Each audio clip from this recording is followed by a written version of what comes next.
At 75, Suzi Quatro finally talks about Chris Norman. Suzi Quatro's birth name is Susan K. Quatro, and she was born in Detroit, Michigan on June 3, 1950. Her extraordinary innate musical skill shone through even in her early years, and it was this gift that would make her famous all across the globe. Suzi did not follow the typical path of many female singers of her time and only become a band leader. She defied expectations by establishing herself as a legendary female rock performer, complete with leather jacket and bass guitar, in a male-dominated field. Her cultural and musical innovations paved the way for others to follow in her footsteps, and she is still an inspiration to musicians today. Coming from a musical family, Suzi had an early exposure to melody, harmony, and the freedom to express herself creatively. The musician Art Quatro was her father, and her home was filled with music all the time. Because of the supportive creative environment, she felt safe enough to discover her own musical style and position in the world. She and her sisters formed the Pleasure Seekers, an all-girl garage rock band, while she was a teenager, and she was already deeply involved in performing. At a time when female musicians were practically non-existent, this band made history by becoming one of the first all-female rock groups to get widespread recognition. At such a little age, Suzi was already a captivating performer, with a voice that carried an air of mystery and charm that would later propel her to stardom around the world.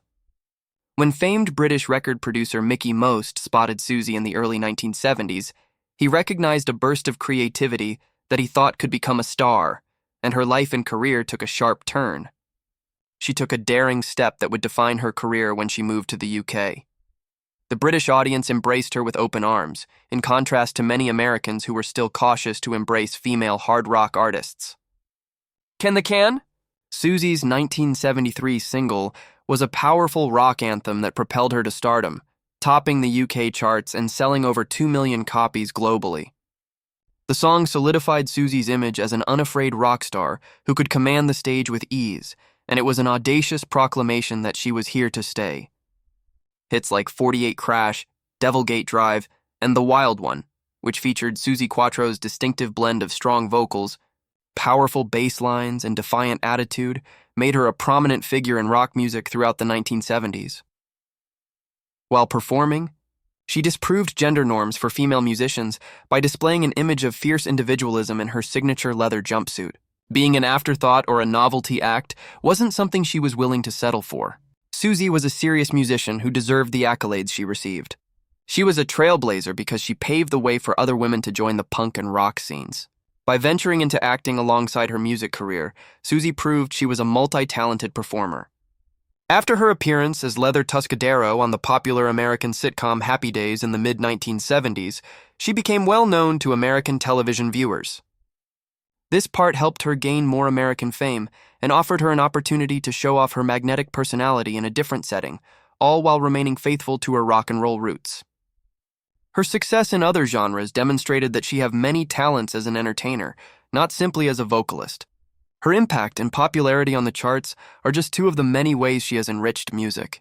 Many female rockers, including the Runaways, Debbie Harry, Chrissie Hynde, and Joan Jett, have cited Suzi Quatro as an influence. The bravery and confidence shown by Suzi inspired these female artists to break into male-dominated fields, and they have spoken out about it. Thus, the cultural doors that Suzi opened for others are more important than the records that she sold. She changed the aesthetic and style of rock music for generations, while unwittingly becoming an inspiration to many. Suzi Quatro has kept going strong throughout the years. She has proven that her love for music is unwavering by continuing to tour, record, and perform far into the 21st century. She proved she could still captivate listeners with lively, energetic music, with albums like No Control, 2019, and Back to the Drive, 2006. Her powerful and edgy voice, which first wowed listeners in the 1970s, and her electrifying stage presence have remained unchanged. Suzi Quatro demonstrated in the latter stages of her remarkable career that her love of music and her talent for connecting with listeners are as powerful as ever. Instead of slowing down, she jumped on a new bandwagon to expose people all over the world to her rock and roll. When Quatro took to the airwaves on BBC Radio 2, she introduced a new generation to her magnetic personality, extensive knowledge of rock history, and anecdotes gathered over many years in the business. Her first foray into radio, The Energetic Rockin' with Suzi Q, was an ode to the music that has influenced so many people throughout the years. Her audience tuned in not just to hear the timeless songs she selected, but also to see them through her eyes, augmented by her candid commentary and infectious energy. Wake Up Little Suzi, her subsequent show, expanded on her first hit by putting a new perspective on her love of the genre while maintaining her signature high energy and genuine personality. Fans loved hearing Quattro's voice in all its forms. As a singer, a storyteller, a guide, and an advocate of the music that has always inspired her, so they flocked to these shows. By venturing into radio broadcasting, Suzi Quatro proved once again that her gift extends well beyond the stage, solidifying her status as a cultural legend with an enduring talent for entertaining, educating, and thrilling audiences. Suzi Quatro tied the knot with her longtime guitarist and bandmate Len Tucky in 1976, while she was at the pinnacle of her career as an innovative female rock artist. In addition to being a union of souls, their marriage was a formal continuation of the artistic alliance they had developed while performing together. Along with a mutual love of music and familiarity with the specific challenges faced by musicians on the road, Tucky was a gifted guitarist who had previously played in Quattro's touring band. During their marriage, they were able to have a family of their own, adding 2 children to the mix. It was not an easy undertaking to juggle parenting with a rigorous international career. However, Quatro, a woman renowned for her tenacity and resolve, discovered methods to support her family and her music simultaneously. Nevertheless, the marriage encountered difficulties throughout the years, despite their profound bond. Quatro and Tucky's 1992 divorce after 16 years of marriage closed a major chapter in her private life. When Quatro and Tucky bought a grand manor house in 1980, it was a huge investment in their future together, a reflection of their years spent raising a family. This stately house stood as a symbol of prosperity and stability in Essex, England, not far from the city of Chelmsford.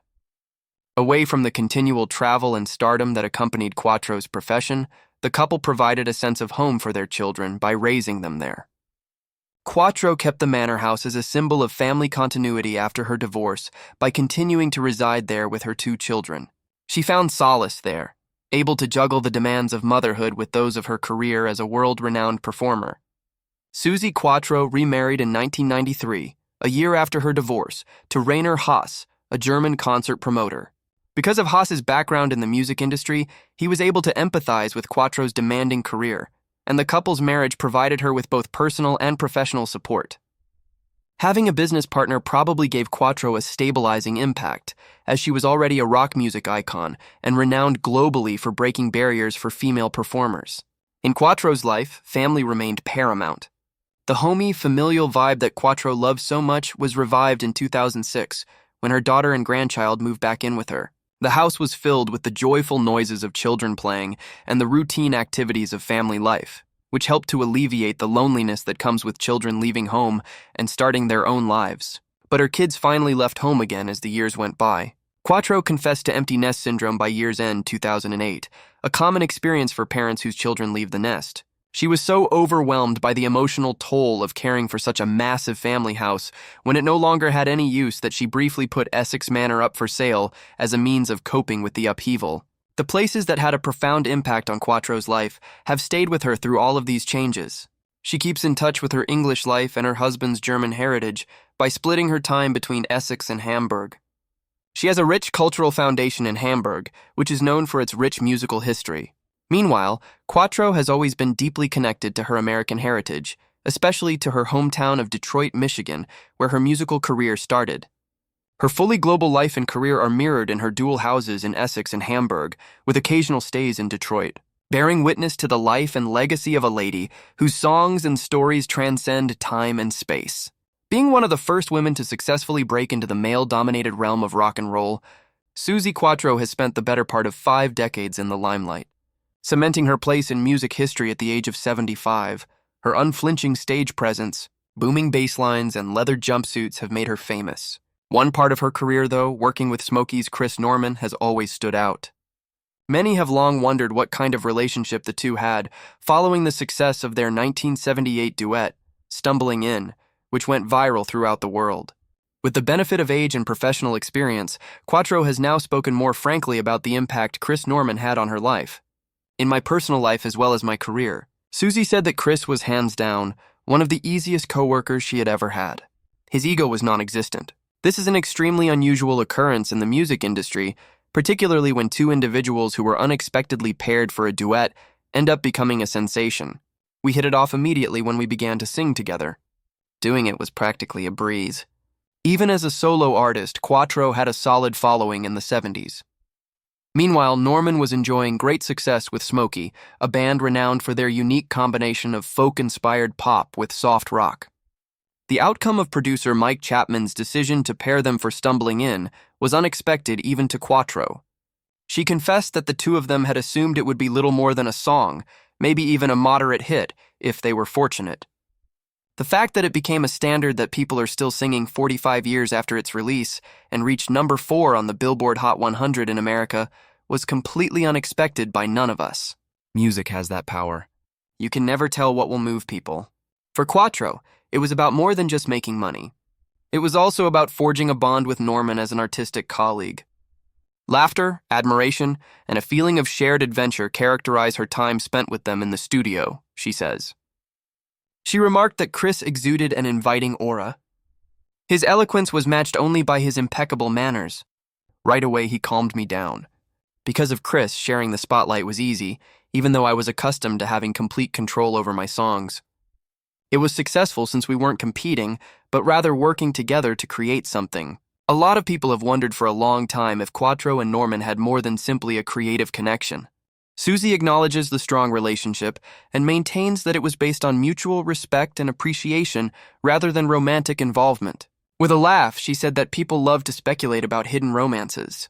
We loved each other deeply, but the music was what really mattered. We both respected each other's marital status at the time. Our friendship blossomed into a musical partnership that produced an enduring work of art. To be honest, there are ways in which that is even more remarkable. Stumbling In was a watershed moment in her career, but looking back, Suzi sees it more as a reminder that a single song can define your legacy. She thought about how she would forever be remembered as the leather-clad rocker playing bass guitar. However, I am equally content with the fact that, for millions of people, I will forever be known as Chris's vocalist on that duet. On the whole, I'm pleased with it. A gentler, more vulnerable, but no less powerful part of myself was shown. Quatro and Norman are still friends after all these years. They reunite for interviews and anniversary parties of their hit song every so often. She spoke lovingly about Chris, saying he's the kind of person you never forget. These days, whenever we cross paths, it feels as if time has stood still. We immediately revert to the relaxed friendship we shared when recording in the studio. It's precious to me since it's rare. Quatro thinks the duet has a timeless message that rings truer now than it did in 1978 as she thinks back on her journey. She says it's about navigating something new and exhilarating, about love that's unknown. Stumbling into love or anything unexpected that alters your life is something that everyone can relate to, regardless of age. The song's longevity is due to that. Suzi Quatro is still going strong at 75 years old, performing live, making music, and influencing artists of all ages. Still, she has no qualms about naming her partnership with Chris Norman as one of the high points of her career. Her conclusion was that the song was a blessing. Chris contributed to that blessing. I will be eternally thankful to him, to the music we created together, and to the memories we shared.